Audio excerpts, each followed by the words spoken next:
Hello അസ്സലാമലൈക്കും, welcome back. അപ്പോൾ എല്ലാവർക്കും സുഖമാണല്ലോ. അപ്പോൾ ഇന്ന് ബാജീനും അപ്പത്തിൻ്റെ റെസിപ്പി ആയിട്ടാണ് ഞാൻ വന്നിട്ടുള്ളത്. അപ്പോൾ എൻ്റെ വീഡിയോ ആദ്യം കാണുന്നവരാണെങ്കിൽ സബ്സ്ക്രൈബ് ചെയ്ത് വെക്കണേ, ഇഷ്ടപ്പെട്ട ലൈക്കും കൂടി ചെയ്യണേ. അപ്പോൾ വീഡിയോയിലേക്ക് പോവാം. അപ്പോൾ അതിനായിട്ട് ഞാനിവിടെ ഒരു 3 ഉരുളക്കിഴങ്ങ് എടുത്തിട്ടുണ്ട്, ഒരു സവാള എടുത്തിട്ടുണ്ട്, ഒരു പച്ചമുളക്, ഒരു ക്യാരറ്റ്. ഇതൊന്ന് കട്ടാക്കി എടുക്കാനുണ്ട്. ഇതൊന്ന് മാറ്റി വെച്ചതിന് ശേഷം ഇനി പൂരിക്കുള്ള മാവ് നമുക്ക് വെച്ചെടുക്കാം. അതിനായിട്ട് ഞാനിവിടെ ഒരു ഗ്ലാസ് വെള്ളത്തിൽ 1/2 ഗ്ലാസ് വെള്ളം ഒഴിച്ച് കൊടുക്കുന്നുണ്ട്. ഇതിലേക്ക് കുറച്ച് പാകത്തിന് ലേശം ഉപ്പും പിന്നെ കുറച്ച് വെളിച്ചെണ്ണയും കൂടി ചേർത്ത് കൊടുക്കുന്നുണ്ട്.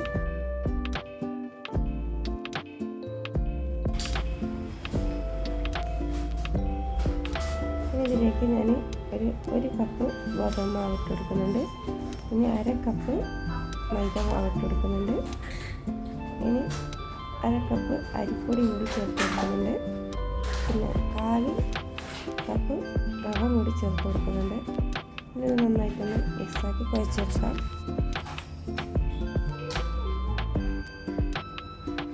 ഇതിന് ശേഷം കുറച്ച് വെളിച്ചെണ്ണയും കൂടി ചേർത്ത് കൊടുക്കുന്നുണ്ട്. ഇനി ഒന്നുകൂടി ഒന്ന് കൈവച്ചൊന്ന് കുഴച്ചെടുക്കണം.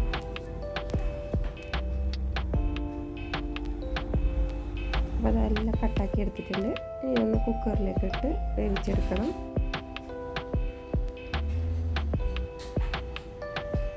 കുക്കറിലേക്ക് ഇട്ട് കൊടുക്കാം.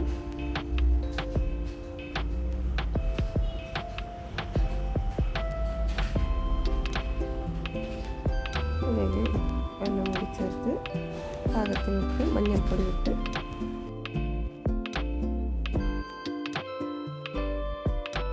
ഇളക്കി കൊടുത്തതിന് ശേഷം ഒന്ന് വേവിച്ചെടുക്കാം.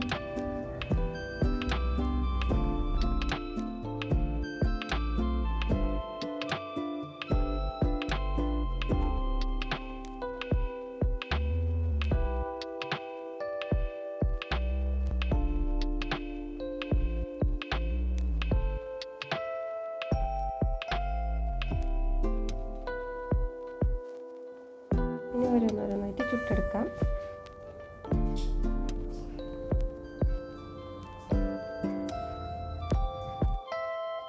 അപ്പോൾ ഇത് നമ്മുടെ ബാജി ഇവിടെ റെഡി ആയിട്ടുണ്ട്.